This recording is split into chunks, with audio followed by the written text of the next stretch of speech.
जय सनातन धर्म की प्रिय दर्शकों, आप सभी का स्वागत है हमारे इस YouTube चैनल पर।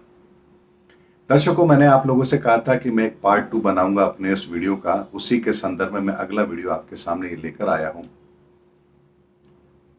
बात हम कर रहे थे कि सनातन, पैगंबर, नबी और अवतार, इनका कार्य, इनका उद्देश्य इस धरती पर आने का। लेकिन जब बात हम इनकी करते हैं तो एक इतना बड़ा विरोधाभास इस संसार में होता है, इस समाज में होता है कि यदि मान लीजिए कोई मुस्लिम कुरान को छोड़ करके गीता की बात करने लग जाए, रामायण की बात करे, राम की बात करे, तो उसे अपने ही धर्म के अंदर ऐसे उसके साथ व्यवहार किया जाएगा जैसे न जाने उसने कितना बड़ा गुनाह कर दिया है।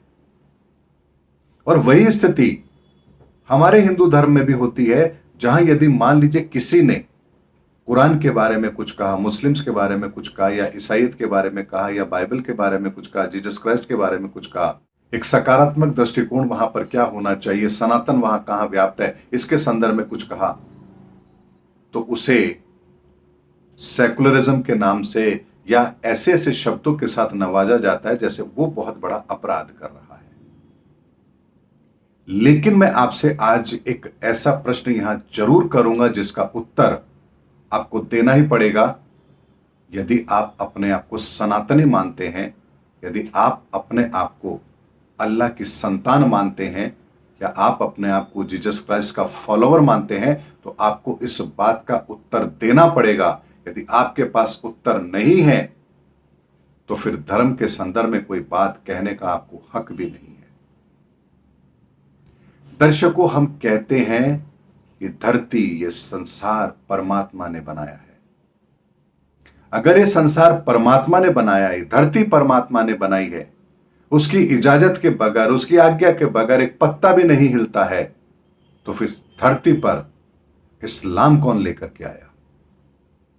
मुसलमान किसने बनाया? क्या परमात्मा से बड़ी भी कोई शक्ति इस धरती पर मौजूद है जो बिना परमात्मा की इजाजत के एक पंथ खड़ा कर दे, एक धर्म खड़ा कर दे, मुसलमान बना दे?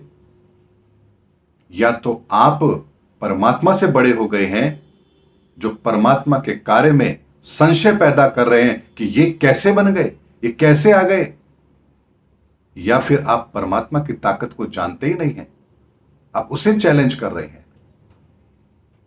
अगर परमात्मा ने सब कुछ बनाया तो इस्लाम भी उसने बनाया, ईसाइयत धर्म भी वो लेकर आया, मुसलमान भी उन्होंने बनाया, क्योंकि उसकी इजाजत के बगैर तो कुछ होता नहीं है। अगर आप अल्लाह को मानते हैं, आप ये मानते हैं कि दुनिया अल्लाह ने बनाई है, कि अल्लाह की बनाई हुई कायनात है, तो फिर आपके अल्लाह के इजाजत के बगैर इंसान, हिंदू पैदा कैसे हो गया? क्या अल्लाह से भी ताकतवर कोई है इस धरती पर, इस संसार में, जिसमें इतनी ताकत है कि वो अल्लाह की बिना मर्जी के हिंदू बना रहा है? अगर आपको अपने अल्लाह पर भरोसा नहीं है कि वो जो कर रहा है उसमें उसका क्या रहस्य है, अगर आपको इतनी भी समझ नहीं है, तो फिर आप अपने आप को उस धर्म का अनुसरण करने वाला कह कैसे सकते हैं? और अगर परमात्मा ने ही सब कुछ बनाया है, अल्लाह ने ही सब कुछ बनाया है, तो फिर उसकी बनाई हुई इस धरती के अंदर हम कौन होते हैं किसी चीज के अंदर कमी निकालने वाले? अगर हम कमी निकाल रहे हैं उसकी बनाई हुई दुनिया के अंदर, जिसे हम अपना मानते हैं, जो इस सृष्टि को चलाने वाला है, बनाने वाला है, तो सोच लीजिए कि हम क्या गलती करने जा रहे हैं। हम सूर्य की तरफ मुंह करके, ऊपर मुंह करके थूकने की कोशिश कर रहे हैं, वो थूक हमारे खुद के मुंह पर आकर गिरने वाला है, क्योंकि हम सूर्य को कलंकित नहीं कर सकते।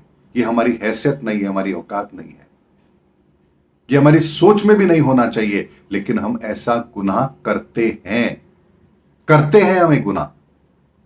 हम परमात्मा की बनाई हुई सृष्टि के अंदर जो कुछ भी है उसमें कमियां निकालने की कोशिश करते हैं।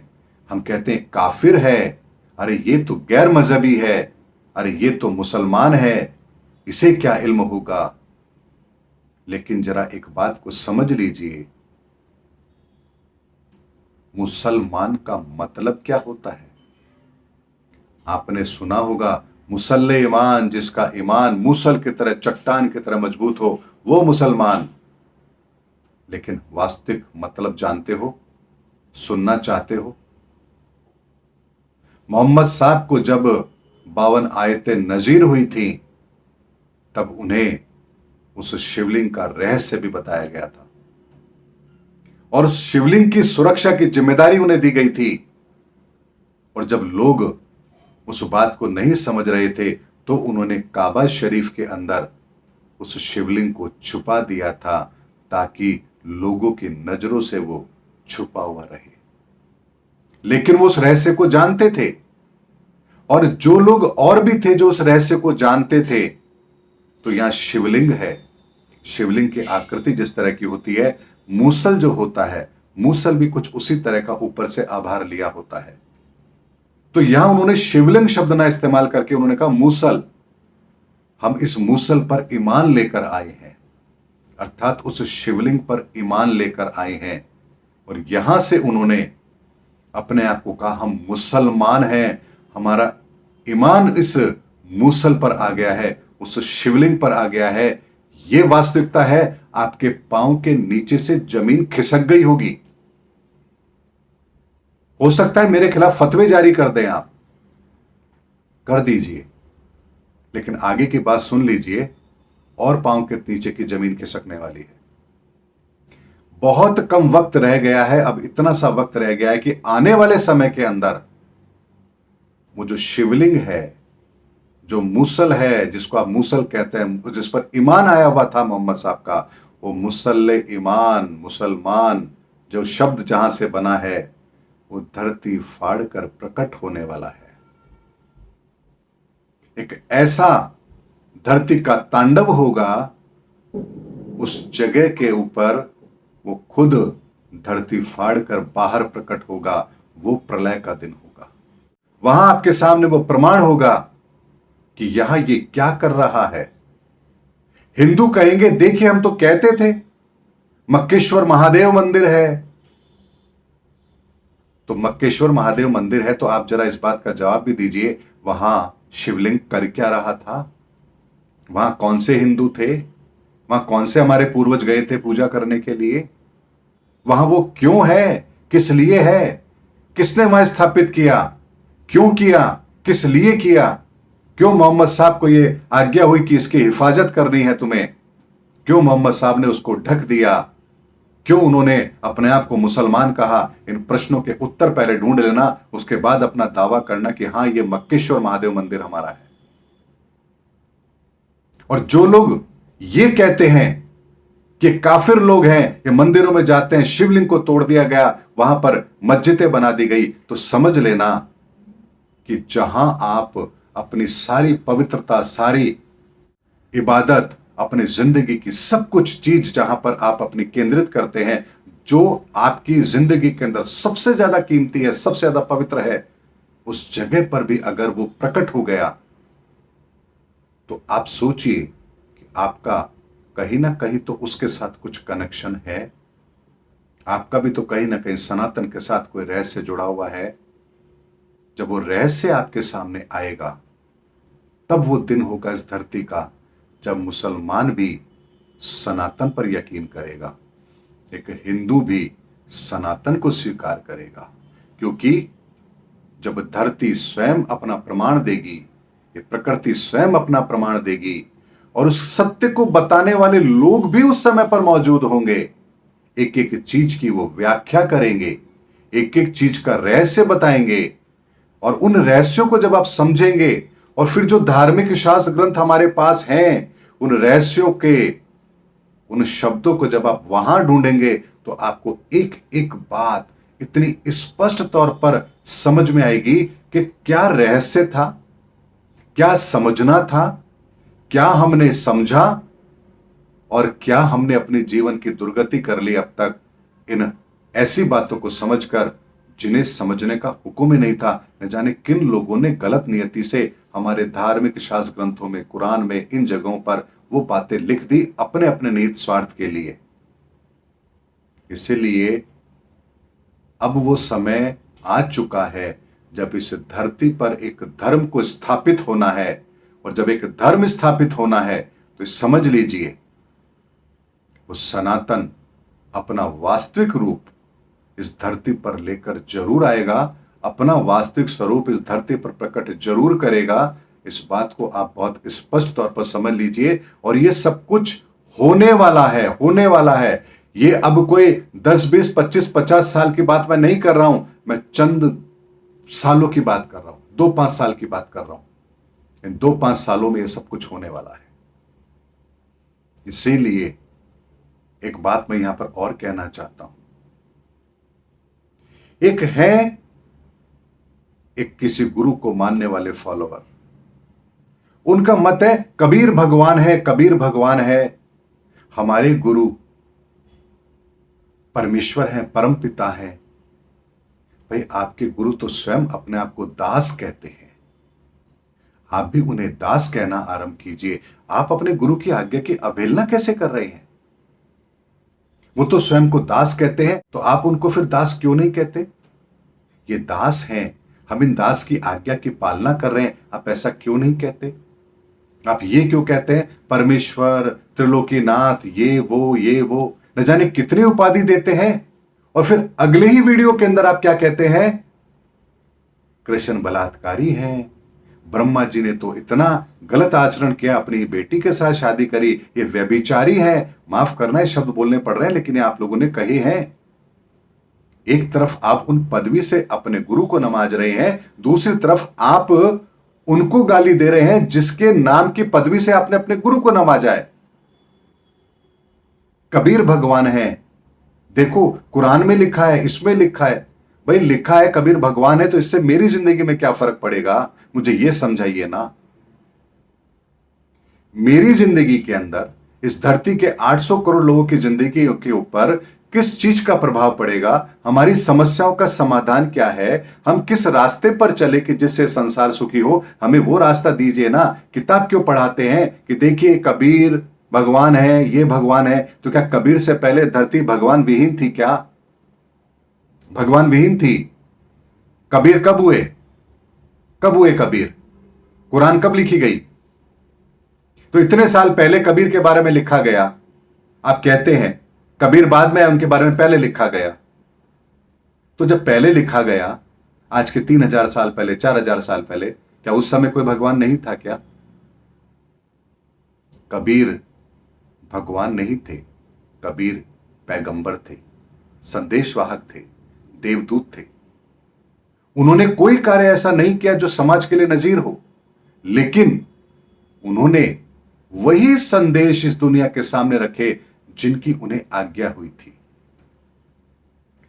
यानी कि उन्होंने वो शब्द, वो वाक्य, वो रहस्य, वो सत्य जो वास्तव में सत्य है, वो अपने शब्दों के माध्यम से, अपनी वाणी के माध्यम से हमारे सामने रखे थे, ताकि हम उन वाणी को सुन करके सत्य का मार्ग खोज सके। और उनकी बात सही है, इसको प्रमाणित करने के लिए भी उन्होंने अपनी बहुत सारी ऐसी बातें रखी हैं जिसको यदि आप डिकोड कर लेंगे तो परमात्मा भगवान है या पैगंबर है, नबी है, क्या है, आपको समझाने की आवश्यकता नहीं पड़ेगी। कबीर कहते हैं बिन धरती एक मंदिर देखा, बिना सरोवर पानी, बिन चंदा के चमक चांदनी, ज्योत में ज्योत समाई, अरे समझो रे नर ज्ञान, गगन में आवाज कैसी है। क्या है मतलब? बिना धरती के मंदिर, बिना सरोवर के पानी, ज्योत में ज्योत समाई है, गगन में आवाज है। ये कौन सी व्याख्या है, कौन से शब्द हैं? ये कबीर साहब के वो शब्द हैं जो उन्होंने अंतर जगत के अनुभव में देखे थे। इसीलिए उन महापुरुषों की जीवनी को आप इस तरह से लीजिए, क्योंकि वो पैगंबर हैं। उन्होंने क्या कहा है, किस लिए कहा है, उसको समझिए। वहां मैसेज है, कबीर के अंदर मैसेज नहीं है, कबीर की वाणी में मैसेज है, क्योंकि वो पैगंबर हैं। पैगंबर का मतलब जो पैगाम अंबर से आता है, जिसे लाने वाले होते हैं वो पैगंबर होते हैं। उनकी वाणी के अंदर सत्य होता है, उनकी जीवनी में सत्य नहीं होता। उनके जीवन में तो कष्ट ही कष्ट होता है, लेकिन उनकी वाणी में सत्य होता है। और जो अवतार होते हैं उनकी वाणी भी सत्य होती है और उनका जीवन भी सत्य होता है। इसीलिए हम उनके वचन और उनके जीवन दोनों को फॉलो करते हैं। इसीलिए हम राम के जीवन और राम के वचनों को फॉलो करते हैं, कृष्ण के जीवन और कृष्ण के वचनों को फॉलो करते हैं, क्योंकि वह अवतार हैं। अवतार के वचन भी महत्वपूर्ण होते हैं और अवतार का जीवन भी महत्वपूर्ण होता है। लेकिन पैगंबर की वाणी, उनके वचन वो महत्वपूर्ण होते हैं, उनका जीवन महत्वपूर्ण नहीं होता, क्योंकि उनका जीवन तो कष्टों से भरा हुआ होता है, विरोध से भरा होता है। लोग उनको उस समय पर उनके साथ वो व्यवहार करते हैं जो हम दुश्मनों के साथ भी नहीं करते, और वो इन सब चीजों को सहन करके भी अपना कार्य करते हैं, अपने पैगंबर होने का सबूत देते हैं।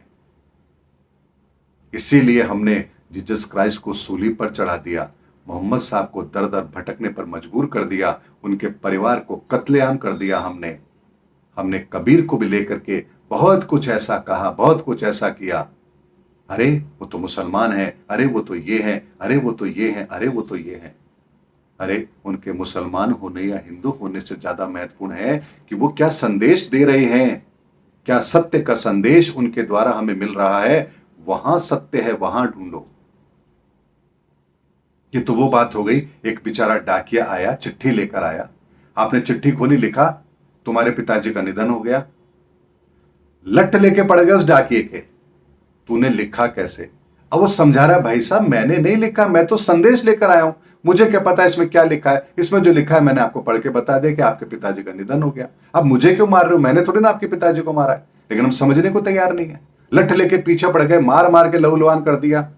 वो बेचारा डाकिया भी सोच रहा है, यार मैंने कौन सी नौकरी कर ली ऐसी है, मैं तो संदेश था लाया, इसको दे दिया, इसने कहा पढ़ के सुना, मैंने पढ़ के सुना दिया, अभी लाल पीला हो रहा है, मुझे मार रहे हैं, मैं क्या करूं। यही स्थिति पैगंबर की हम कर देते हैं। जब वो पढ़ के सुनाते हैं, कहते हैं जो अल्लाह ताला ने कहा, जो भगवान ने कहा, जो परमात्मा कह रहा है, जो पढ़ के सुनाते हैं, बोलते हैं, अपने मुख से कहते हैं बातें, तो दुनिया लठ लेके पीछे पड़ जाती है, उनके मार मार के अधमरा कर देती है। तूने कहा कैसे? अरे भाई वो तो ये कह रहे हैं कि तेरे जीवन में ये घटित हो गया है, समझ, मुझे छोड़, जो पिताजी का स्वर्गवास हो गया है उनकी क्रियाक्रम की तैयारी करो, ये मैसेज ये है। तो वही मैसेज पैगंबर भी देते हैं कि भाई इस धरती का अंत निकट आ गया है, अब तुम ये काम कर लो, नहीं तो तुम्हारा अंत होने वाला है। अब वो कुरान के माध्यम से, बाइबल के माध्यम से, गीता के माध्यम से, हर तरफ से वो संदेश दे रहे हैं, कबीर की वाणी के माध्यम से संदेश दे रहे हैं कि भाई प्रकृति का अंत निकट आ गया है, इस धरती का अंत निकट आ गया है, इस युग का अंत निकट आ गया है, इसको पुनर्स्थापित करना है, इसमें तुम अपने अपने काम में लग जाओ। ये मैसेज है। और वो मैसेज हम ना पढ़ करके हम क्या कर रहे हैं? पेटने लग जाते हैं उसको जो मैसेज पढ़ा रहा है, जो सुना रहा है। ये हमारी दुर्गति हो चुकी है।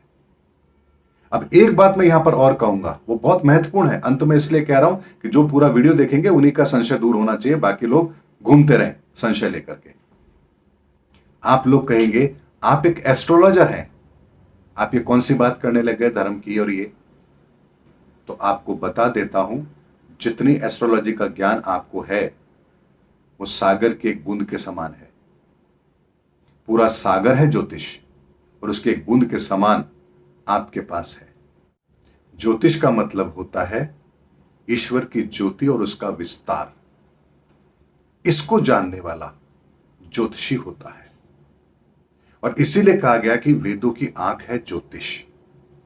अब जब ज्योतिष विद्या आपको आती है, अगर आपके पास वो आंख है जो वेदों को देखने के लिए दी गई है, तो जब आपको आंख मिलेगी तो क्या आपको वेद नहीं दिखाई देंगे?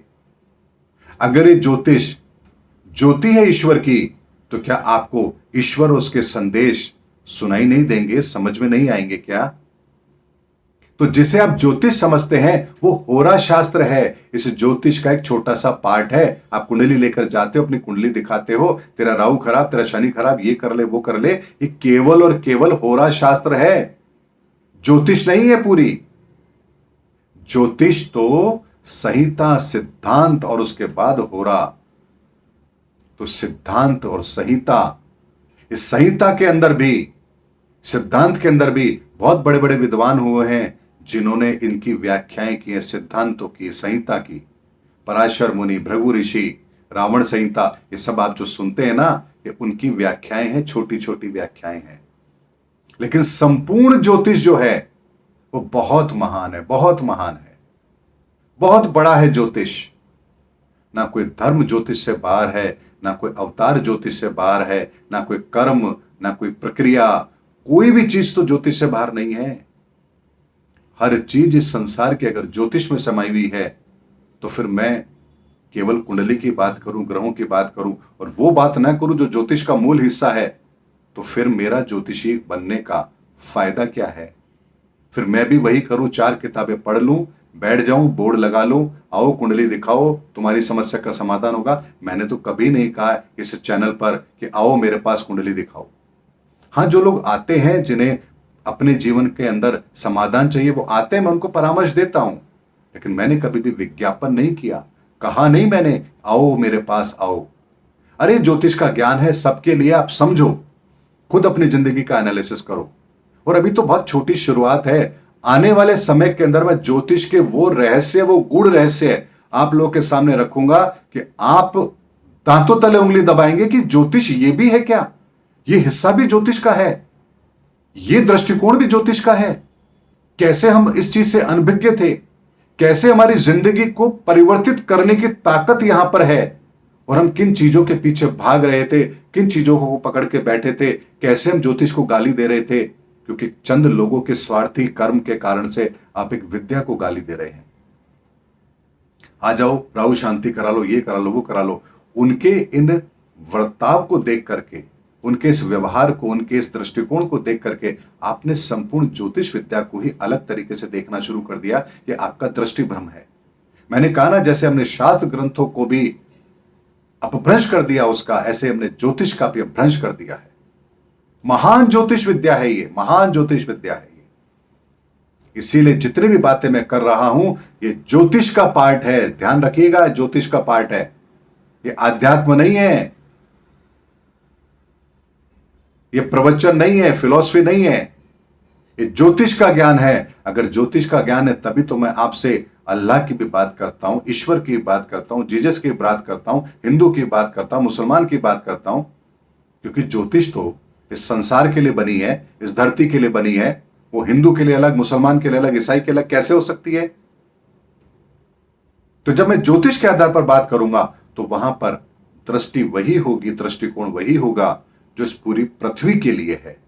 मेरा दृष्टिकोण एक जगह सीमित नहीं हो सकता।